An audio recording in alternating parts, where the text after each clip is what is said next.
Today we got the newest Flying Monkey Kryptonite 7.0 Smooth Lager. So, 7%. Flying Monkey always has nice stuff. The shebang here at the little synopsis is kind of just saying it's going to be very smooth for its percentage, and I could believe it. Smooth lager, no fruity, nothing, I don't think. Actually does smell a little fruity. Smells like a...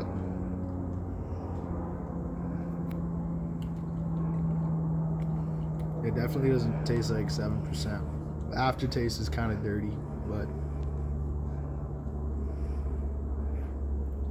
the front of it's super smooth.